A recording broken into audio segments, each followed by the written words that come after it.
Hello, this is Skylit Lake reading Super Science by thatchickendude. Chapter 47, The Attack of the Yakuza, Part 3.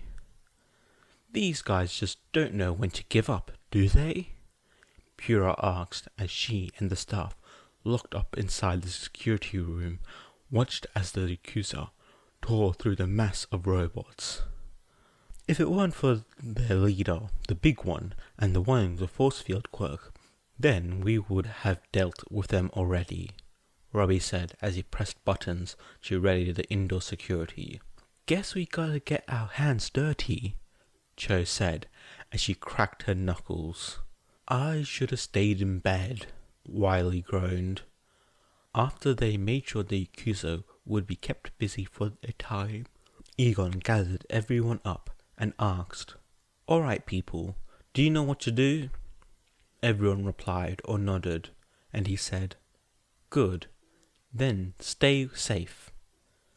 After this, the staff left the security room and went to their divisions to prepare their traps for the invaders. Everyone but Chopper, Doctrine, Wiley, Pura, and Robbie stayed in the security room with Egon, all left except for Izuku, who made a beeline for the facility storage area. Going to one of the man's doors in the hallway, he knocked 4 times before saying in a low tone, "The password is green banana." The door opened, and he stepped inside the dark room. Once in, he saw that it looked like any other storage room in the building. High security lockers, dozens of different sized mimicuties, and after looking around, he found the edge of a sheet and pulled it up, where he found the Morgan triplets, Jose, and Eri hidden under the sheet. The sheet in question was a large black silk sheet made by Ungliot and a web of darkness. The silk she produced had several effects, the most prominent being that it would cause something hidden under it to turn invisible and act as a one-way mirror once under. Eri was sitting on Jose's lap and watching a video on her phone with her muff on, and upon seeing Izuku she smiled. Izuku sighed with relief at seeing them and asked, "Hey girls, how are you doing here?"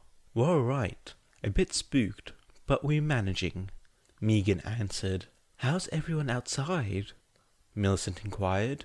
Quickly glancing at the now distracted Eri, Izuku said in a low tone, "Not good. We got through easier than expected, but the numbers are limited. You know the plan, right? Stay in here under the invisibility sheet. If someone breaks in, we stay quiet and use the mimicuties on them. If that fails, we put up the force field and evacuate to the escape pod at the back," Morgan listed off. "Excellent," Izuku praised. Just before he left, Eri tugged on his lab coat and said, "Mr. Doctor."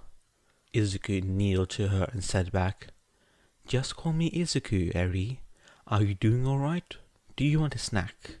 Is everything okay? Are they here?" she asked with fear in her tone.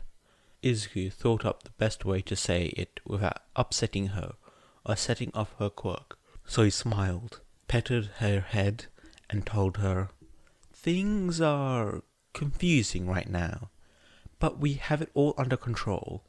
Do you remember what we talked about?" She nods and lists off, "I stay here with all the pretty girls, and they will protect me. And if someone comes, then I have to stay quiet. And if things get loud, then I have to stay calm, and Miss Josie will get me away." The girl giggles at her statement, especially at the pretty girl's part, making Izuku blush. Clearing his throat, he praises her. "Good job. Now don't worry. We're all here to protect you. I'll come back when the things are safe." With that, he puts the sheet back on top of them and leaves the room, getting ready for the fight ahead. Robotics Division. After the brawl with the robot army, The accuser thought the best way to find Eri, with the limited amount of time and people they had, would be to split up and search the whole complex. Each of the 8 bullets went by themselves, or in groups of 2 or 3, alongside a small group of the dozen or so grunts they had left. Mimic was the only one to go solo, since he could cover more ground quickly with his quirk. Chronostasis went with Overhaul as protection. The group, consisting of Rappa and Hikiji, walked down the robotics division with a small following of just 2 grunts, looking through every room for Eri, but coming up with nothing every time. After a short time, Rappa impatiently complained, much to Hikiji's annoyance. "Now, where could they be?" Hikiji asked aloud, also becoming impatient. Suddenly, Hatsum jumped from behind a corner and yelled while spitting a raspberry, "You, Mr. Gangster!" "Get them," Hikiji commands as the grunts and Rappa run after him. They ran after him till they turned a corner and saw a flash of white enter a large open double doorway. The Yakuza run into the room to be large and empty, except for a large mirror at one end of the metal room. They looked around the room, finding nothing, especially the one-eyed man. "Where is that guy?" Rappa asked, excited to punch something. Looking around the strange room, Hikiji asked, "Better question, where are we?" "At our mercy," over a loudspeaker on the wall. Suddenly, the double doorway slammed shut and bolted tightly. "And unfortunately for you two, we're fresh out of it," said the voice again, as they turned their attention to a large mirror. The mirror changed into a window, and behind it stood Hatsum and Cho, both smiling at the crooks. Rappa went up to the glass and demanded, "Come out and face us." Hatsum rolled his eyes, and vexed, "Oh, but where's the fun in that? After all, we need to test some of our new robots and machines in the field, and you two will make for perfect guinea pigs." Cho then pressed several buttons in the control room, and weapons and robots began to pour out from the walls and ceilings. "Have fun," Hatsum said in a chipper voice. Was one of many broken machines and a few corpses left in the aftermath. During the fight, Hikiji did what he did best. He used his quirk to protect his allies from the hail of bullets, energy blasts, bombs, and other such things. Unfortunately, he had to drop the shield when they needed to attack, leaving them open until he covered them back up. This was extremely hard for him, as he normally had to only deal with Rappa or someone with more finesse. So in a short amount of time, all the grunts were dead, leading him to give his full attention to Rappa, which on its own was a chore. He watched as the huge man barked at him to lower the shield every time he wanted to punch something, which was almost always. The huge man even got a hit a few times, but was able to shrug it off. In the end, Rappa was able to rip apart every robot or weapon used, leaving them both extremely tired.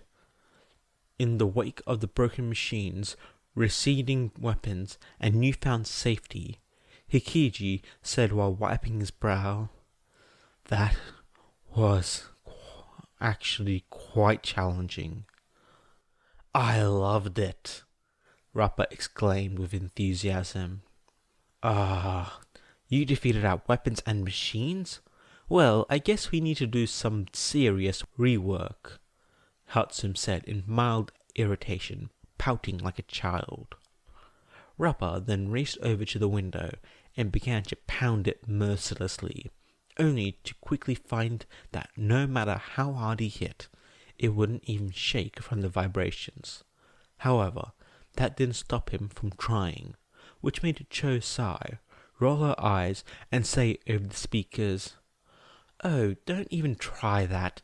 This glass is quintuple reinforced. It would take All Might just to even crack this stuff." Then Hichigi tried to use his air bubble move or explode lung attack, only to find his force fields constantly manifesting on the glass itself. His confusion was rectified when Cho looked at him and exclaimed, "And don't think your quirk will work either. We've given it anti-quirk tech. No quirks pass in or out of it." "Then what do you intend to do? Keep us here till the police arrive?" Hijiki asks, back in a sarcastic tone. The two of them laughed at this offer, and Cho told him, "I think we can all agree that we are far past any law officials." "We're gonna start with this," Hatsum exclaimed while pulling down a lever. The two thugs got ready for something else to fight, but became confused when they saw a wall rise between them, all the way to the ceiling. "And this," Hatsum exclaimed again while pushing 3 tune dials down, causing both halves of the room to go black. "Thanks so much for separating yourselves from each other. You made it quite easy," Cho thanked them in a vexing tone. "So, you put us in a different part of a room and turned off the lights. What? Don't tell me you think we're afraid of the dark." Hikiji shot back, making Rappa laugh on the other end of the wall. Cho shook her head with a sinister glint in her eye and said, "Oh no, nothing like that at all." Then Hatsu jumped in and exclaimed, "I'm sure you've heard of Pacifica, that new subcontinent that just appeared. We're doing it, by the way. Well, one of our co-workers was allowed to fill the island with whatever he pleased and attempt to make a small, stable ecosystem. But as you know, when you give a mouse a cookie, so on and so forth." "And?" Rappa asks back, not following at all. Cho rolls her eyes at the question and explains further. "And we made many creatures that were deemed too dangerous for the public and the continent. So, they're kept here to be deemed as reworked or destroyed. Behind the doors behind you are just 2 of them." She then pressed several buttons, and 2 large doors, next to where the robots came out of. "And as for the lights, they much prefer the dark." For the 2 newly opened doors, 2 sets of vastly different eyes bled through and stared at the 2 gangsters. They both stepped out on steady feet, breath hot and heavy, as their images came to light in the booth behind them. "Yakuza jerks, may I introduce you to the Night Feeder and the Glavenus. Have fun," Hatsu announces as he turns off the window effect, causing the glass to turn back into a mirror and submerge the 2 men in advanced darkness. The Glavenus is a large dinosaur-like creature with dark red scales covering his body. 2 rows of blue, bony plates run along his back, going from the eyes to the nails. His underside is more of a cream color. Glavenus's unique feature is his huge, sword-like tail. The tail was originally the same color as his back plates, although it turned a rusty color or a fiery red during the battle. His hind legs are powerful and muscular, while his arms are much smaller and mostly useless in combat. The face and the jaws are covered in sturdy plating, remarkably resembling the head of a Carnosaurus, though the arms and proportions were modeled after Tyrannosaurus. Every step it takes is hard and heavy. The Night Feeder is a theropod, or theropod-like dinosaur, that is similar in size to a smaller T-Rex, Not much is known about its appearance. It remains unseen in the darkness, and its silhouette was barely visible even when light was present. However, judging by its form, the night feeder heavily resembled the raptors, albeit with few characteristics unnatural to dromaeosaurids. It appeared to be a chimera of various dinosaurs, with baryonychine features in the snout, therizinosaurian or megaraptor claws, and an unusually short tail. Its eyes glow white in the dark with no visible pupils, and its footsteps are nearly silent. The night feeder appeared to be covered in some sort of black tar-like substance that dripped off its body. Creature Division. "Eri!" sang Tabe's voice as he, his two partners, and their combined size grunts walked through the facility division for animals and other such creatures. Getting no response or show of her presence, he sang again in a sweet tone, come out, wherever you are." Where is she? This place is huge. For all we know, they have her stashed away in some sort of secret room deep in the earth. Setsuno gripped while cracking his neck. "Hey, Yakuza fools, looking for us?" called a voice.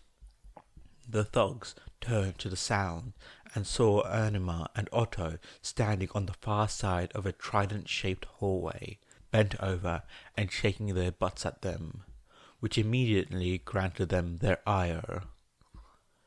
"Get them!" all three of the bullet losers said in unison, chasing after the man and octopus. As they chased them through the winding hallways, Yu saw something small and familiar run down the different hallway. His brain processed it quickly and realized who it was. "Eri!" Yu shouted while stopping in his tracks. The rest of the Yakuza stopped and looked around while asking, "Where?" "Down that hallway," Yu points in the direction. "Everyone split up," Tabe shouted, and everyone went into pursuit of the girl and the two scientists. Tabe and Setsuna went with their group, knowing there would be some trouble when retrieving Eri, while Yu took his group after the scientist. The small group of two ran after the scientist until they saw them spilled through a doorway at the end of the short hallway. Bursting inside, they saw that Otto was nowhere to be seen, but Anima looked to be cornered at the end of a catwalk on a raised long stage. Ignoring what it was on top of, they ran up the steps and across the walkway, where they trapped the unusually calm men. "Ha! Nowhere to run now," Yu gloated, while his underlings chuckled. Anima then put on a show and exclaimed like a cheesy movie actor, "Oh no! Whatever shall I do? Oh, have mercy, for I am but a lowly scientist. I have no way of defending myself." Yu was confused by this reaction and asked aloud, "Why are you saying that with so much sass and sarcasm? It's almost like you got us." "Well, I have," he said before pointing to a wall and yelling, "Otto, pull the lever." Otto, who was camouflaged, appeared and wiggled his eyebrows. He grabbed the lever and pulled it down. At that point, two things happened. First, a hook on a rope near Anima began to rise into the air, and he grabbed it to drag him up. Second, the catwalk underneath them fell in, and all the things fell into the pool of salt water. Emerging quickly from the water, Yu coughed before seeing his surroundings and yelled in an insulted tone, "What the? You think a pool will stop us?" "It's what's in the pool that counts," Otto told him while climbing to the edge to watch. The face of the thugs turned sour the moment they saw something swimming in the water. A moment later, they saw something that appeared like an elongated fish with a human face. They all disappeared under the water, and all quiet, until the villains were dragged under. The water was colored red by their blood, and the siren felled the first of the Yakuza. Meanwhile, with Tabe and Setsuno, the two of them and their group of grunts were chasing after the surprisingly quick-footed Eri. Eventually, they managed to catch up to her when they saw her trapped in a long hallway with many closed-off metal doors of different sizes. Once surrounding the small girl, Tabe jeered. "There you are, Eri. There's nowhere to run now." Suddenly, Setsuno notices something in the unusually quiet girl's hands, so he asks, ready to use his quirk, "Hey, what you got there? A rock?" Just then, she dropped the rock, now seen as a splinter, and in a flash, Eri had vanished with Pete in her place. After their eyes adjusted, Tabe looked around and asked, "Hey, where did Eri go?" Setsuno grabbed the splinter, and thinking of the girl, he morphed into her. Dropping the splinter, he morphed back, and absorbing what had happened, he realized, oh, it was just an illusion. Tabe snapped his finger and said, "Shoot. By the way, what is that thing?" "A dodo bird, if I'm not wrong," Setsuno answered, watching as the girl flew up to the handle with a lane marked as Purge on it and tried to push it down with its weight. Setsuno asked aloud, "Wait, what is it doing?" Pete kept jumping on the lever until it finally went down, and then an alarm rang out. All doors in the hallway suddenly opened at the same time. After a bit of waiting, nothing happened. Tabe laughed while stating, "Ha, once a bird brain, always a bird brain. There's nothing in this place." As all the Yakuza laughed at the bird, they felt the hot breath of something large breathe on them, and they halted their laughter.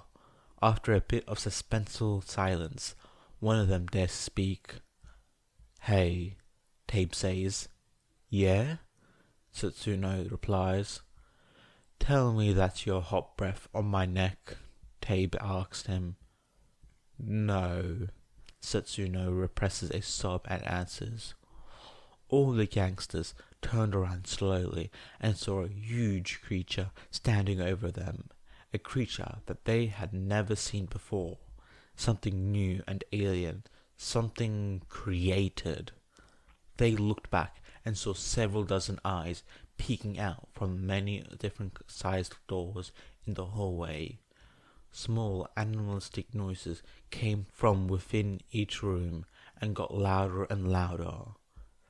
They knew what would happen, but didn't dare to try anything to prevent the innumerable creatures from attacking. However, that plan fell fast as Pete made an old-time bugle call and stirred up the creatures. "Run!" the two bullets yell as they all begin to run for their lives from the stampede of vastly different creatures, a flock of 100 dodos, and Pete riding on the head of Gamut as they lead the charge. Weapons Division. Rikiya had destroyed another set of large robotic arms that came from the ceiling and the walls in Dr. Orpiting's office. After which, he looked down at the bridge and boasted, "Ha! Nothing but a dumb little chicken." The doctor clicked a laugh and said back as she casually walked into a large metal box while pecking a button, "I'd be eating those words if I were you." At that moment, the cube began to reform and, in seconds, took the shape of a mech with two huge cannon-like weapons in its arms. It was so big it vastly outsized the large man himself. The doctor glared down at him with an expression of glee and sinister intent. "What the?" Rikiya exclaimed as he stepped away, but shook back his nerves and stared. You think that just because you ride a mech and can talk that I'm intimidated?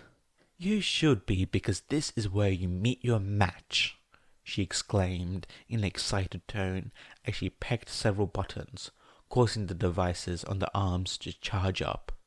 So, I heard you like to absorbing energy. Let's see how much you can take, she offered while activating them. Suddenly, the cannons blasted the man, but instead of destroying him, they instead started to be absorbed by him. Shocked at first, then quickly settling into it, the Rikia moaned in satisfaction as he absorbed the energy blasts. He quickly began to grow in both size and strength until he was the size of the mech the chicken was riding. Ha! I've never felt so powerful! He laughed as he readied himself for a fight, only to quickly realize that he couldn't stop absorbing the constant flow of energy. He couldn't even stop it on his own accord. It was like he was being forced to absorb the exorbitant amount. His body kept growing and growing, and he yelled as he reached an unnatural precipice. No, wait, stop, it's too much! Just then, he flared up like a balloon as the energy kept flowing inside him, and the man burst into a stream of blood and gore all over the office, including all over the doctor, who didn't seem dazed at all. After the mech fell from the lack of power, she cleaned off her Pura pad, pecked at her findings, saying to herself as she typed, so that much. Interesting. Chemical Division. Shin and his cadre of grunts had chased down the cornered Honeylemon in a smaller testing chamber. Due to the nature of his quirk, he took a large group with him to do the heavy lifting. Now they had perfectly cornered the spunky woman. Nowhere to run, girlie, he chuckled while closing the distance slowly until he saw him starting to rapidly place bands, bracelets, and rings and some kind of tiara on her body. Confused, he used his quirk to make her confess and asked, Hey, what are you doing? Honeylemon found herself unable to deny him an answer, so he hurriedly answered, Oh, I'm just field testing my newest invention. I haven't had a chance to work out all the bugs yet. But hey, if I'm gonna die, it'll be on my own terms. She then pressed a button on a console beside her, and metal tubes descended from the ceiling. This was when Shin and the other grunts noticed where they were. Though they stepped into a testing chamber, they hadn't seen the plastic-covered tubes, making the room even smaller and giving the grunts a chance to corner her easily. What the heck is this place? Shin demanded while looking around, seeing that the door they had come through had locked down. Still under his quirk, Honeylemon hit the commands on the controller and emitted, It's a gas chamber. Hope those marks aren't just for show. She pushed one last button, and several different colored gases shot out of the tubes, quickly filling the room with them as a blue energy field was put up around the woman and her attachments as the plastic bubble began to fill. The accuser began to cough harder and harder until one of them threw up blood. Then their clothing began to melt with their skin. Some lost chunks of flesh that melted clean off, while others began to cough out their organs. Shin had it the worst, since his mask melted onto his face, causing extreme pain as he tried to remove it. When he did, he ended up pulling his whole face, and with what life was left in him, he hauled over to the unarmed woman with his legs melting off. You bitch! He gurgled out while falling to the floor and melting into a flesh puddle. Ha! It works! Honeylemon cheered at her own invention's success until she noticed one of the devices on her short-circuit. She quickly hit the purge override to let herself out and clean the air, examining as she did so. Sound division.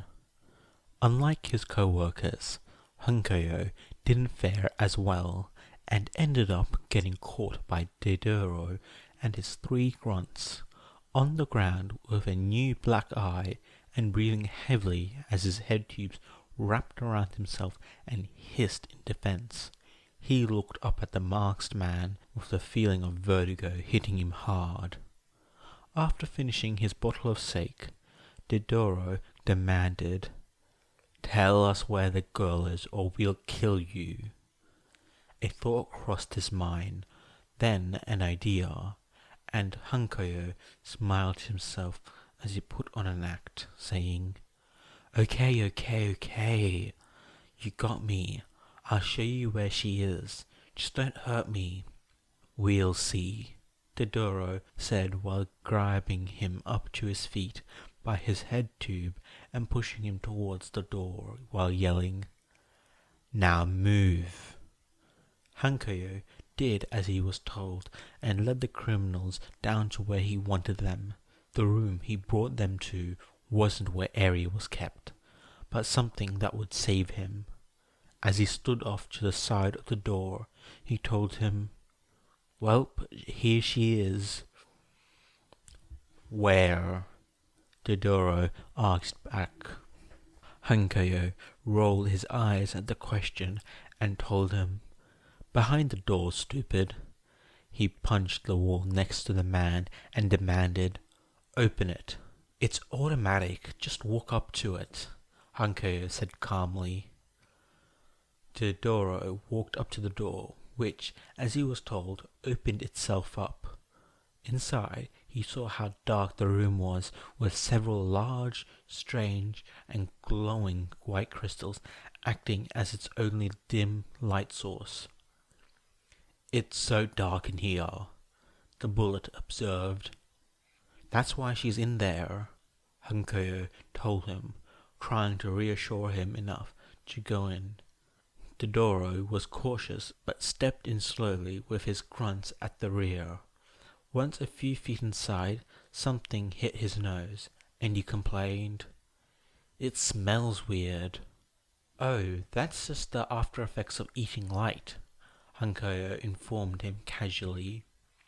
Dedoro stopped his walk, turned his head, and asked, "What?" As he asked this, he heard something strange, like something large, just standing up after staying so quiet and still. The sound of many large, single-pointed legs hit the metal floor alongside what sounded like fangs clicking against one another.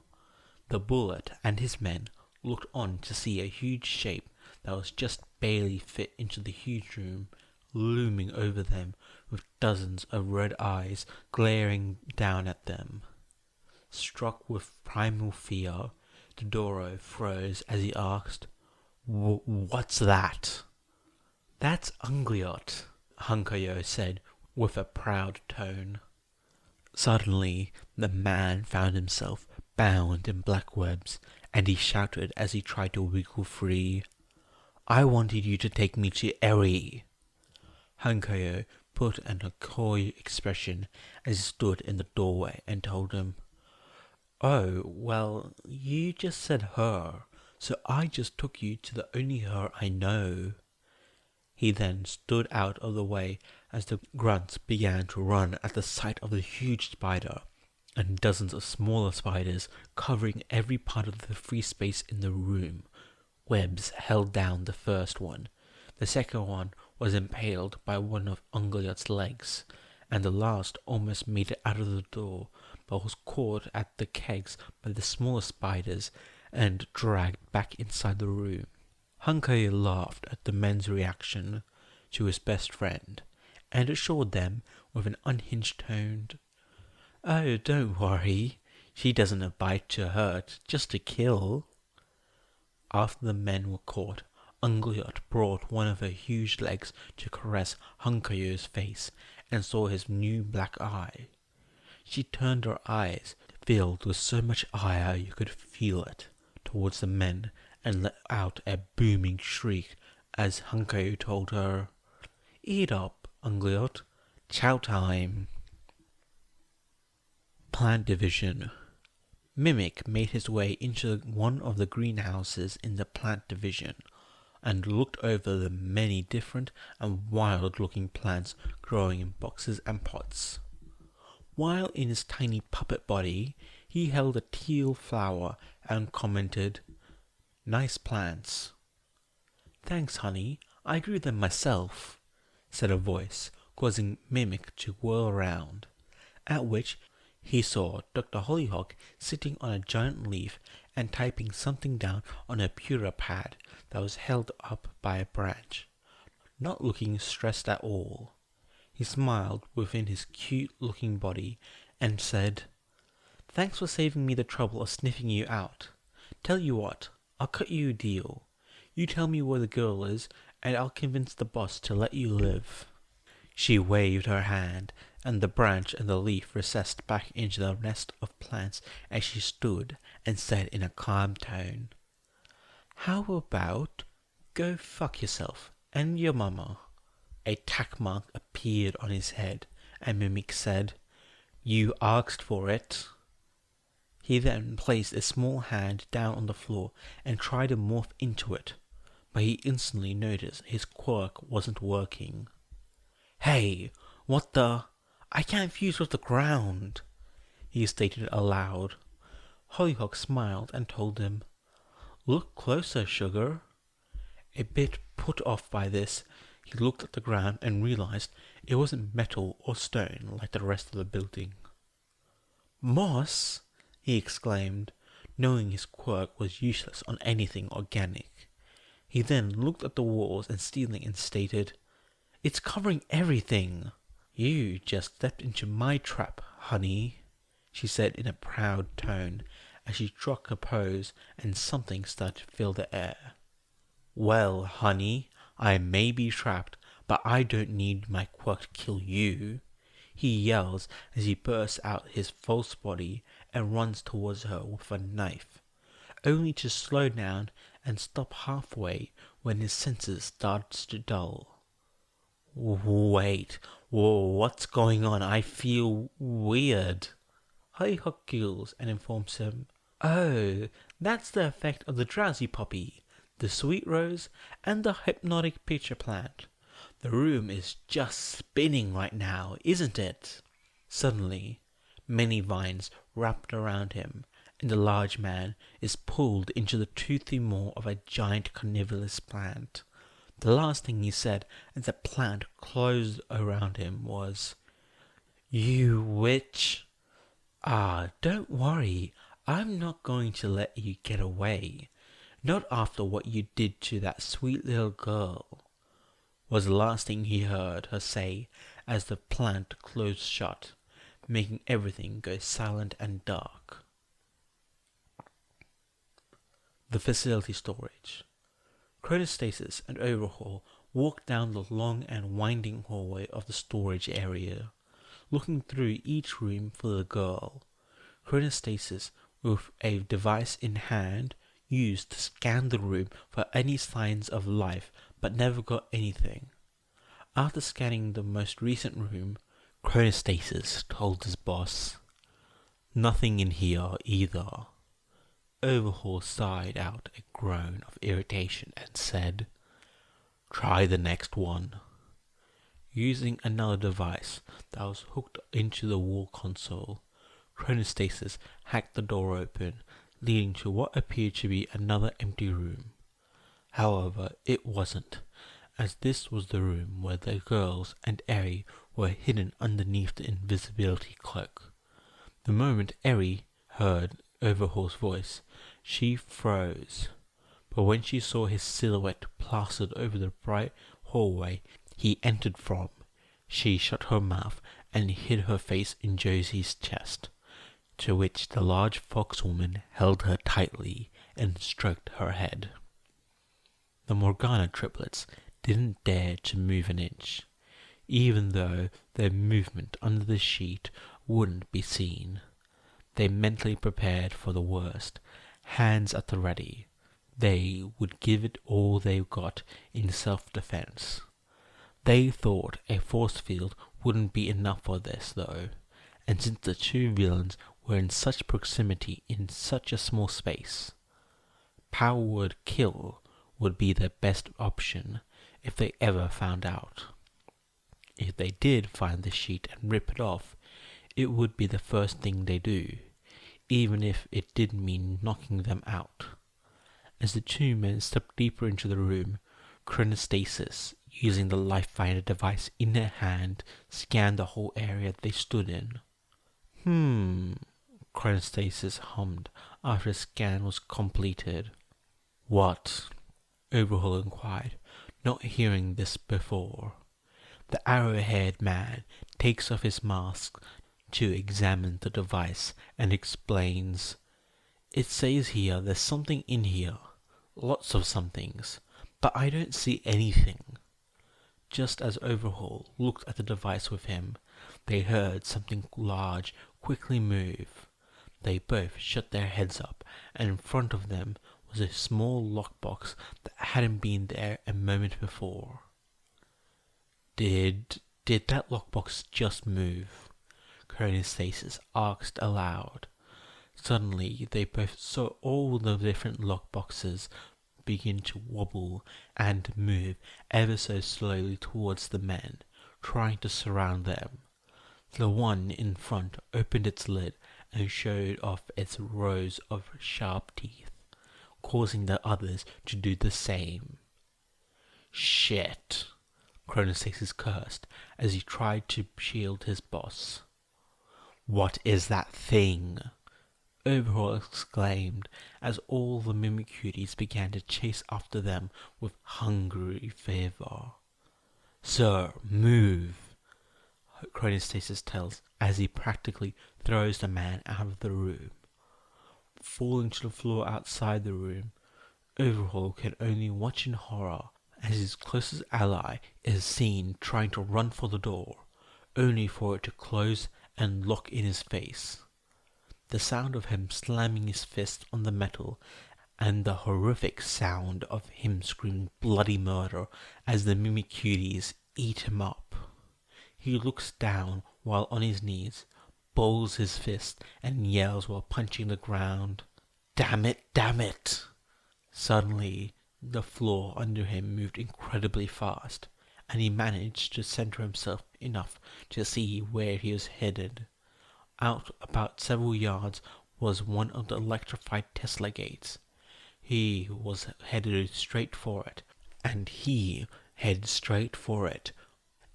its moving track. He wasted no time in tearing off his glove and slamming it down on the track, causing the metal to put out and strike the Tesla gate, making it short out and stop the moving track. Once he was situated back on his feet, he saw a security camera and yelled at it, "You cowards, come out here and face me. Use all your little tricks to try and stop me. Do you know who I am? Do you?" The camera didn't say anything in return as the man yelled, "I am the leader of the Yakuza, Overhaul. You should fear me and do as I say." "Well, then maybe you should take your own advice," Egon said in his voice, shaking the man's head. Standing several yards from him, Izuku and Egon stood with serious indifference before the man. He smiled under his mask and said with a slightly manic tone, "So, you finally came out of hiding." Izuku rolls his eyes, crossing his arms as he tells him, "Yeah, and now you should give up. I just got word from my employees that all your men are dead. It's over. Give up or get out." "Everyone is dead?"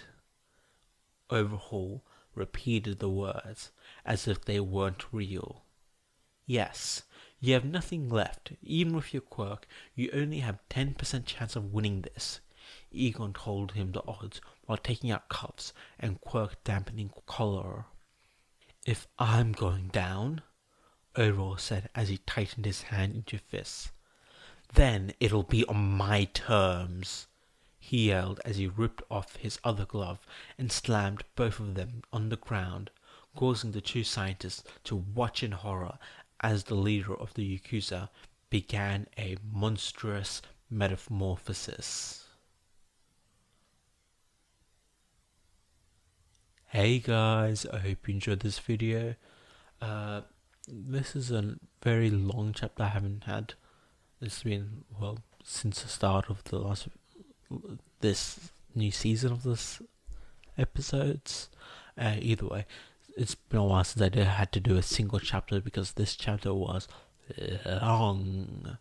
In total, I think I have because I have 8 clips that I need to edit together, with each clip being around, let's say, 9 minutes. So it's gonna be 49 minutes roughly. But either way, it's gonna be a long video. I hope you enjoyed. Also, what do you think of my audio quality? Because I've just listened back to my more recent thing and I realized, no, my quality of the audio wasn't that good. So I'm not sure. Maybe if you guys have any tips and tricks that would help improve my audio quality, it would be much appreciated. Anyway, I'll see you guys later. Bye!